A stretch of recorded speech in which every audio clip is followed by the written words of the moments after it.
the snap. They're going to give it to Irvin. Irvin untouched up the middle for a touchdown. Drew Irvin, third rushing touchdown of the game.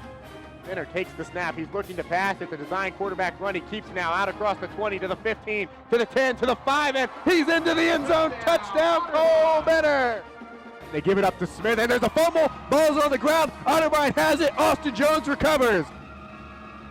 Live from the studios of 33 College View, it's time for the Tim Doup Coaches Show on 97.5 WOBN. The Coaches Show is brought to you by Westerville Automotive, Ohio Health, Roush Honda, and BMI Federal Credit Union. Now, along with head football coach Tim Doup, here's your host, David Kender. Hands it off to Scanlon, carries straight ahead, has the first down across the 40. Ball comes loose, Otterbein picks it up, and it's Bonifas with the football across midfield to the 40. He's to the 30, has some blockers, and he's brought down short of the 20-yard line. I didn't even see the football come out, but Bonifas picks it up and runs it back to the 20-yard line. 4 consecutive drives for the Muskies in which they turned the football over.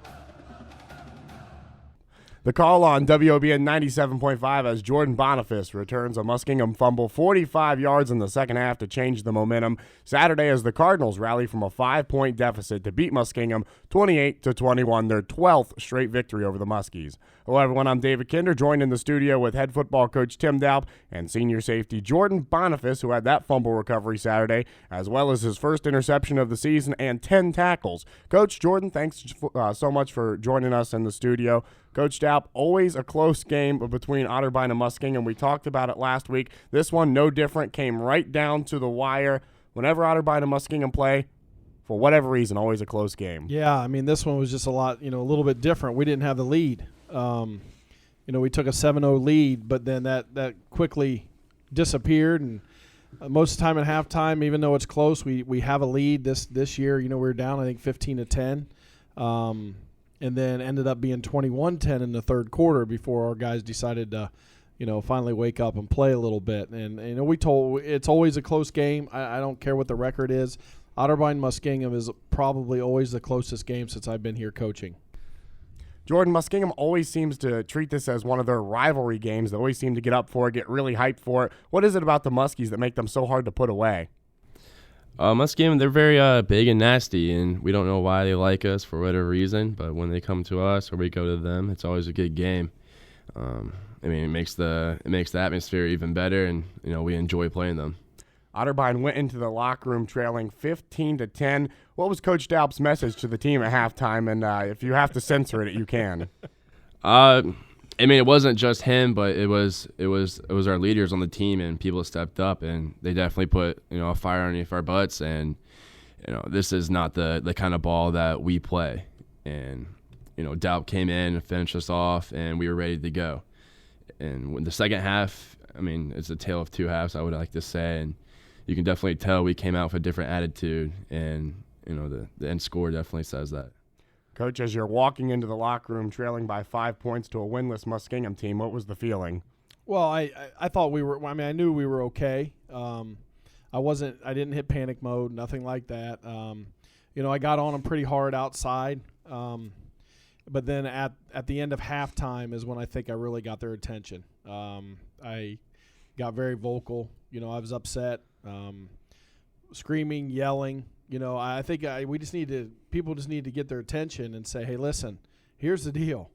I've told you all week after a big win against Cap, I could feel it even before the game, and I had to get on them and saying, we're too loose.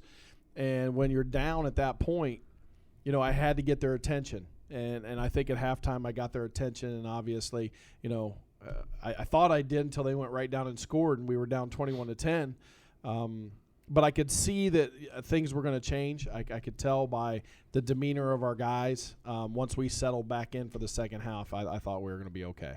When you went down 11, did you feel any panicking on the sideline from anyone? Actually, no. And everybody asked me that. How'd you feel? I was like, I thought we were still okay. I thought, at that point, we just had to make some tweaks and stuff defensively to slow them down a little bit. They did some things that made some great adjustments at halftime. And then so we had to adjust to what they were doing, and I thought we did that in the second half, defensively. And then offensively, we finally got a little bit of rhythm, which I didn't think we were in a good rhythm at all until, midway through the third quarter. Jordan, the momentum of the game seemed to really change from that play we heard just a few minutes ago to start the show, your fumble recovery. The Otterbein defense forced 4 straight turnovers on Muskingum drives in the second half. How much did that help change the momentum of the game? Those are just game killers. You can't continue any momentum when you have turnovers like that, especially when it's 4 consecutive series, like you said. And it wasn't really like with Drew, we had an interception with, 20 yards? Yeah. Something like that. Yep. And then my fumble recovery for 45, the interception for 9. So, like, we gave the offense good ball control into their own territory. So that really helped as well, which as any defense that goes up against that, it's kind of a killer.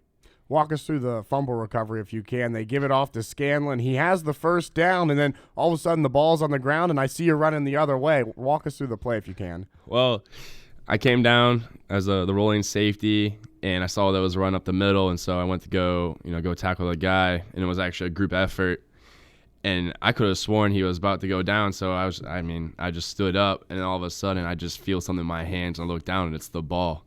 So the first instinct was just to get straight to the sideline, which is what I did. And later I found out it was actually Jordan Shell that stripped it, and on the film it's perfect. It couldn't have gone any better. And then 2 drives later, you got your first interception of the season, picking off Cody Williams. Walk us through that play if you can. Okay, yeah.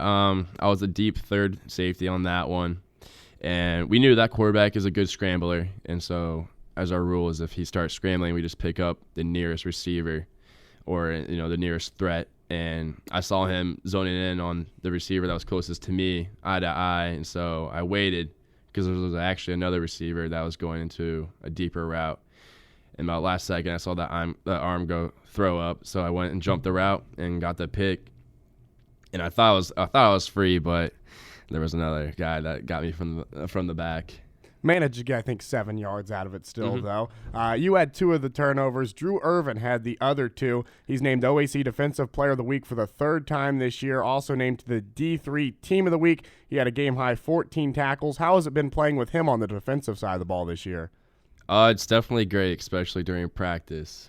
There was quite a few times last year we would go head to head. He would get the better of the hit.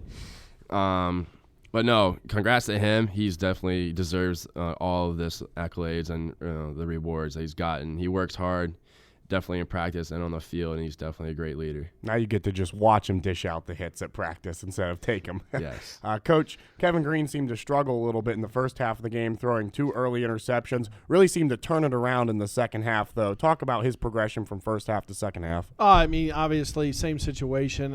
I think he sort of had what we call a capital hangover. He knew he didn't play very well.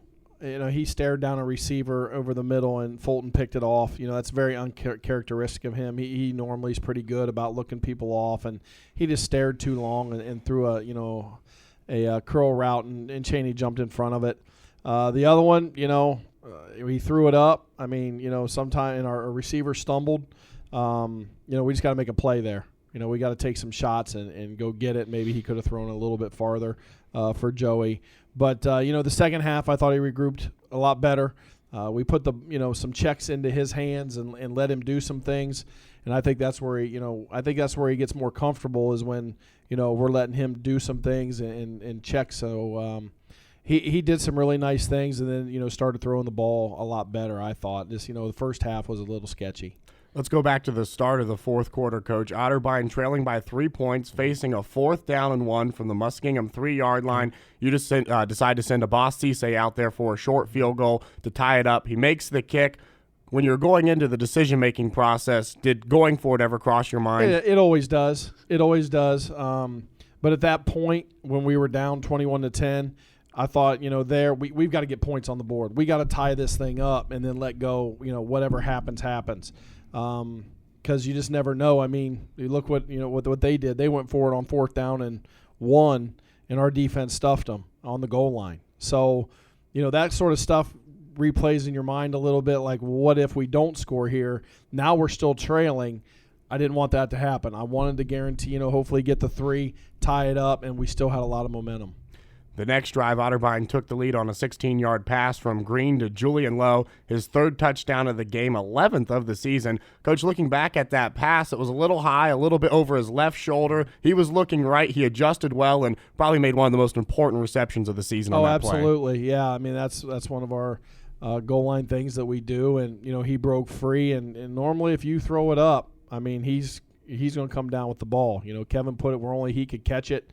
And, Julian went up and made a great catch. And obviously, to take the lead for the first time since the first quarter, I actually did breathe a little bit of sigh of relief because I thought our defense was playing well at that point, towards the end of the game. And, I felt pretty decent. Minus the blocked field goal, I imagine the grade for special teams had to be pretty high for the game. That's wrong. No.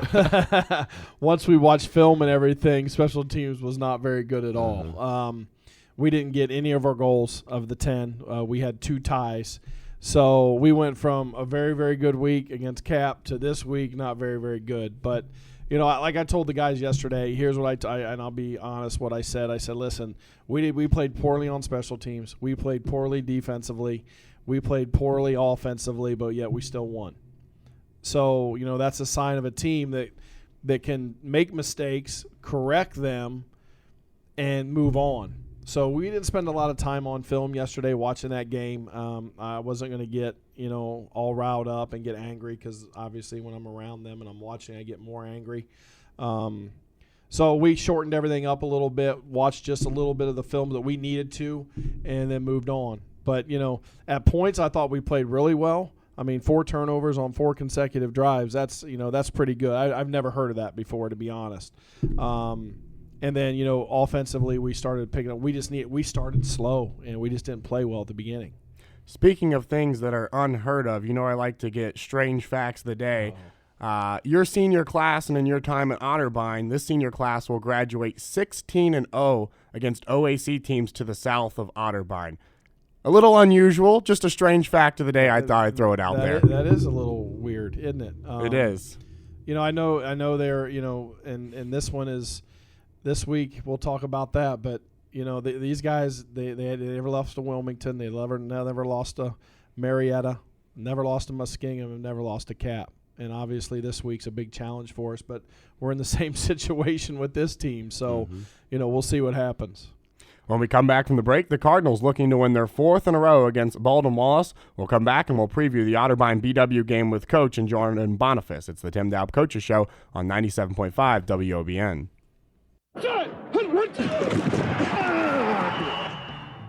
Hi, I'm Cole Benner, senior wide receiver, and you're listening to the Tim Doup Coaches Show on 97.5 WOBN. Miss anything from today's show? You can listen to every episode on WOBN's YouTube page. Hey Cardinal fans, Otterbein Athletics on the Radio is brought to you in part by Westerville Automotive. Serving the Westerville area for 20 years, they have 2 locations on Westerville Road and in the Uptown area, just seconds away from Otterbein on Main Street. They're on the web at westervilleautomotive.com. You can follow them on Facebook at Westerville Automotive Uptown or call them at 614-890-6700. That's Westerville Automotive.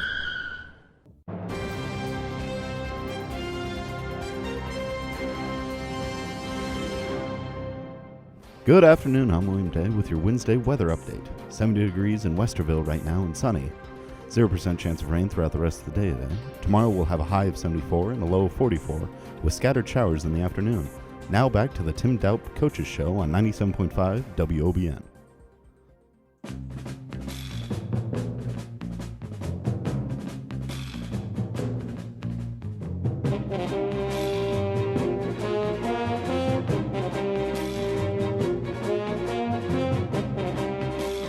Welcome back to Week 6 of the Tim Doup Coaches Show on 97.5 WOBN. David Kinder along with Coach Doup and senior safety Joran Bonifas. If you missed anything from today's show, you can catch it all on WOBN's YouTube page.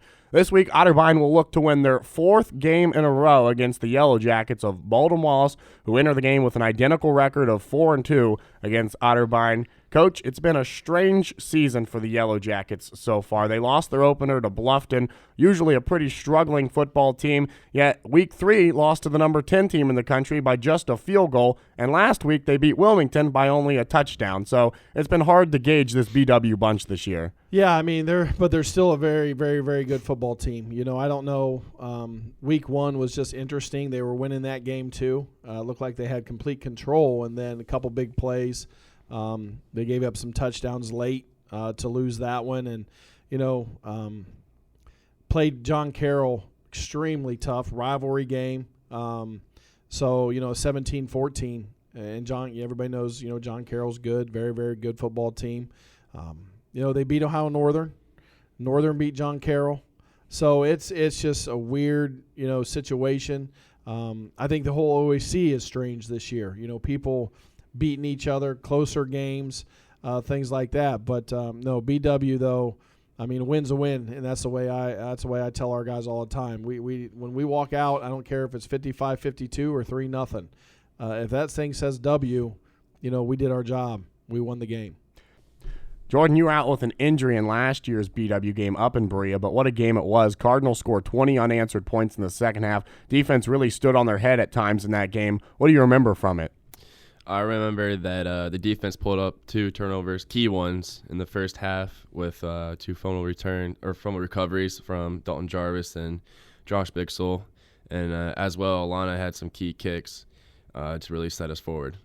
Coach, in the second half, one of the most impressive performances of the defense that I've seen here in my 4 years at Otterbein. I know you had to be proud of them after the game, the way they responded in the second half. Offense as well, to be trailing 9 points at halftime and come back and win. Yeah, it was the same situation as the Muskingum game. I wasn't happy at halftime. I had to get their attention.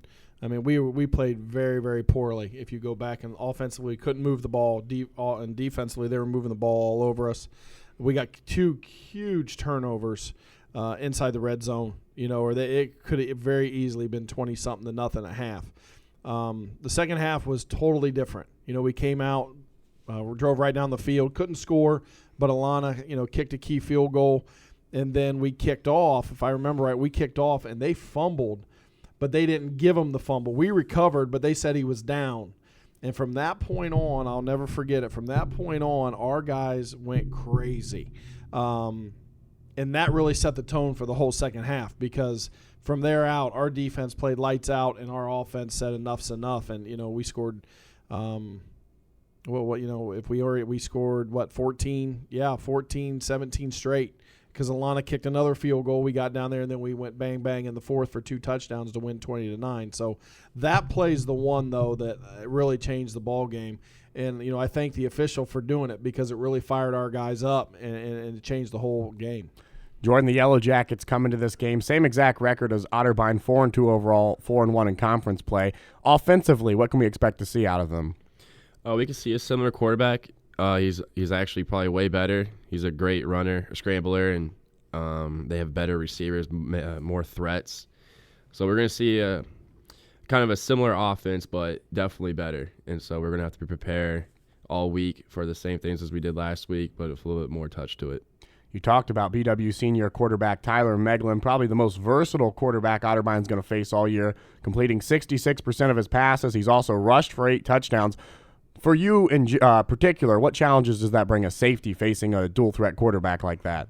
That really puts me in a bind, because, I'm supposed to be a big pass preventer, but if that quarterback gets out in the open and gets around our line and linebackers and he's going to come downhill, it's going to be my job to stop him. And so there comes a little 50-50. So hopefully, this week we're going to have our D-line probably going to step up, and I know they will, and then we'll have the deep threats taken care of. Yellow Jackets do a pretty good job of holding on to the football. They only average less than a turnover a game. How important will it be to force turnovers like you did against Muskingum? Hopefully not. Hopefully we just do our roles, what we're supposed to do, and, we get 3 and outs and we carry the ball down the field with our offense. And, hopefully it doesn't come to we have to have 4 consecutive turnovers and we actually have an outright win. Coach, in another strange but true stat, in all 4 Otterbein victories this year, the offense has been outgained in total yardage. I'm assuming as long as the wins are coming, you don't pay much attention to things like that? No.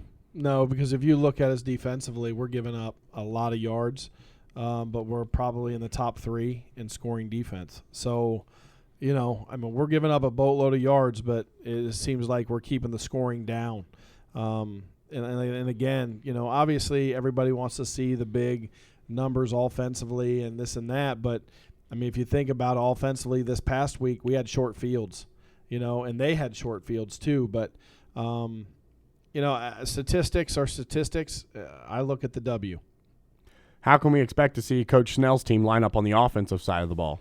Offensively, they're going to be pretty difficult to defend, only because they do a lot of different things. They throw a lot of different formations at you. Go very, very fast at times to where the chains aren't even set. So we've got to be prepared to do some things. And just their formations, I don't think I've ever seen anybody with so many formations, put it that way, and what they can do and try to unbalance you and do some things. They do a very, very good job of, keeping you guessing, because you don't – it's the same personnel, but they could be in something totally different. They could be in 5 wide. They could be in 3 running backs. They could be in double tight.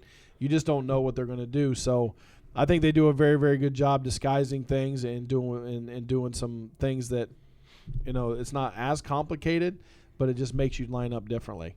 Besides Meglin, who are some of the big offensive players to watch out for Saturday? Well, their tailback, Isaac Reed has been there for 3 or 4 years. He's played ever since he was a freshman.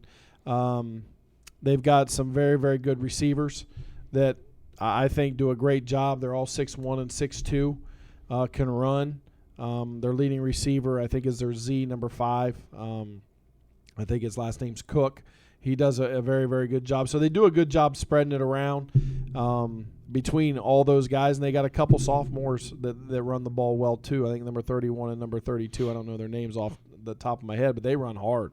They'll go some wildcat with them and just snap it to them, let them go. So, those are some guys, and I like the way their O-line plays. I really do. They're not the biggest, but they're foot-to-foot splits, and they work really, really well together, and they get a lot of movement. So, like I said, all around, I think we've got our hands cut out. Last Saturday, John Piles came up with an injury in the first quarter against Muskingum. We saw him play some special teams, but he did not return to the game as running back. Will he be good to go Saturday? Yeah, Johnny will be all right. Wasn't as bad as we thought, so he'll probably take his time, but we fully expect to have him back. What's the injury report for anyone else that you can give to us? Right now it's still early. We've got some guys banged up again, and obviously Nick Toledo. It doesn't matter if I say that. Everybody can watch film. He's hampered by injury. We got to see if we're going to get him back. So. It's that wait and see process. It's every week, man. We're next man up. We're to the point now to where we're moving guys from offense to defense, and but our guys that are doing a good job. It's just we've been plagued. I know defensively with 6 starters that have been hurt. So, but I really like the way our other guys are stepping up, and we're just shuffling guys around, and here we go. We got to get ready to play a football game. So, but they're doing a good job with that. The Cardinals and Yellow Jackets kick off Saturday at Memorial Stadium at 1:30. You can hear all the action right here on 97.5 WOBN. When we return from the break, there were a lot of interesting finishes in college football this past week, probably the most memorable finish to a game of all time, and we'll talk with Jordan and Coach about some of their most memorable finishes to games that they've ever seen. You're listening to the Tim Doup Coaches Show on 97.5 WOBN. Football is a sport that unites fans, players, and coaches alike in a spirit of competition and camaraderie. Football season has come to our area, and while you're watching a game with friends or sharing in the excitement with family, be sure to celebrate responsibly. Never pick up the keys and drive if you've had too much to drink. And if you're 21, drinking alcohol is against the law. Remember, alcohol is different. Let's all work together to keep our roads and community safe and have a winning season. Catch the Cardinals Sports Wrap with David Kinder and Elijah Gonzalez every Monday from 5 to 7. It's America's best sports talk radio show. Even Jim Harbaugh says so. Yeah, I would agree. Can't disagree with that. Every Monday from 5 to 7, only on WOBN 97.5. I'm Drew Brees, and being a dad means the world to me. And one of the most important things any parent can do is make sure their kids get active at least 60 minutes each day. Studies show that physical activity not only helps kids stay healthy, it can enhance important skills like concentration and problem solving, which can improve academic performance. This means physical activity can help your kids in the most important game of all, life.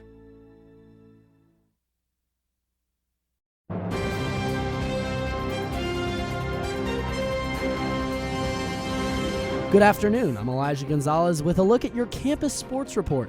Tonight, the women's soccer team will look to win 2 in a row as they take on the Wilmington Quakers at Wilmington.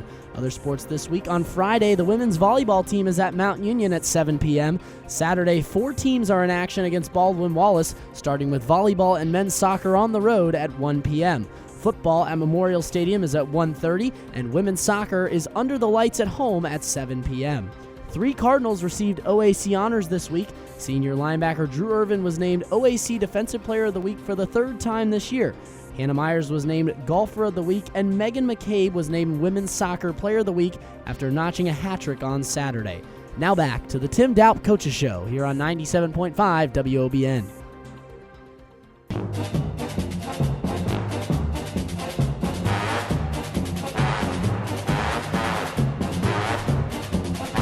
Welcome back here to the Week 6 edition of the Tim Doup Coaches Show on 97.5 WOBN. David Kinder, along with head football coach Tim Doup and senior safety Joran Bonifas. And Otterbein had a pretty exciting game on Saturday, but I would say it probably pales in comparison to the excitement from the Michigan State game, one of the wildest endings of all time. If you haven't seen it, you've been living under a rock for the past week. When the Wolverines set to punt the ball away with just 10 seconds left in the game, all they had to do was get the punt off and defend a Hail Mary, and they'd win the game. Punter bobbles the ball, and he tries to kick it away, fumbles it. Spartans pick it up, return it for a touchdown to win the game and stay undefeated on the season. Coach, I know you've been in football a long time. You've seen a lot of crazy endings to games, I'm sure, in your time. Where does that rank among them? That's right there. I mean, that was insane, because if you look at it and you really think about it, if all they had to do, even though Michigan State has the ball, all they have to do is tackle him because the time had run out. If they just tackle him before he scores, Michigan still wins. But that is, I mean, I got done with our game, and then everybody, once everything calmed down, somebody said, "Hey, did you see the ending of the Michigan State-Michigan game?" And they couldn't even explain it. And so once I got home, obviously I saw it, and that was one of the craziest. And I think it ranks right up there. I'll show my age a little bit. The Stanford Cal game years and years ago, when the band is on the field, the laterals and everything that happened, and the band member getting hit in the end zone, and that might be the craziest thing I've ever seen, was that game right there. Jordan, you weren't around for the Stanford Cal game in the 80s, but what's some of the craziest endings to football games you've ever seen? I mean, growing up, it was the Boise State Statue of Liberty play against the Sooners. That was around the time when, TCU, Boise State, and those little schools started making big impacts in, the BCS. And to finish off a game like that against Sooners, who was a prestigious team, was insane to watch as a kid. The Little Sisters of the Poor, one of the most exciting finishes of all time. Coach, as far as games that you've been involved in, what's been some of the wildest endings? I've really never had any crazy, endings in all the games I've been, except for, maybe last weekend, the Capital game, when, I knew we had it won, but for them to chuck one up at the end and Hail Mary it, and it, get bounced off 2 guys, and the guy just catches it standing there. But other than that, I've never been involved in a last second Hail Mary, any of that stuff. Only seen it on TV. So, that's probably the craziest, is just Capital launching one up and catching it. We found out about the Michigan State game in the press box during a commercial break during one of your guys' games. I had thrown it to a commercial, and someone comes rushing in and shows me the highlight of it, and I couldn't believe it, and I announced the score on air right before you guys started your first play, I believe, of the second half. So you're playing the game, don't know what happened. Your game's over, and I'm sure it wasn't long after someone showed you the clip or you saw it online. What was your reaction, Jordan, when you finally saw the play? It's such a typical thing for Michigan, I feel like, to happen. The team up north. No, but, Michigan this year, they've done really well. Their defense is top-notch, and I feel like even if there was time on the clock and that punter just jumped on the ball, I would favor Michigan still with their defense against Michigan State's offense for sure. I mean, congrats to Michigan State for playing to the end of the whistle, but it just shows that you got to play to the end of the game to win the game. You can't just have a lot of points on the board and think you won. Spoken like a true person from Central Ohio. Yes. Well, hopefully that Saturday's game between Otterbein and BW doesn't have as many heart attacks in it, and the Cardinals can prevail by a much larger score than that. Coach Jordan, thank you for joining us in studio. Best of luck to you guys Saturday against the Yellow Jackets. Thank you. Thank you. Cardinals and Yellow Jackets kick off at 1:30 at Memorial Stadium. You can hear all the action right here on 97.5 WOBN. Our pregame coverage starts at 1 o'clock with the Roush Honda pregame show. If you missed anything from today's show, you can catch it on WOBN's YouTube page. For Coach Doup and Joran Bonifas, I'm David Kinder saying so long until next time.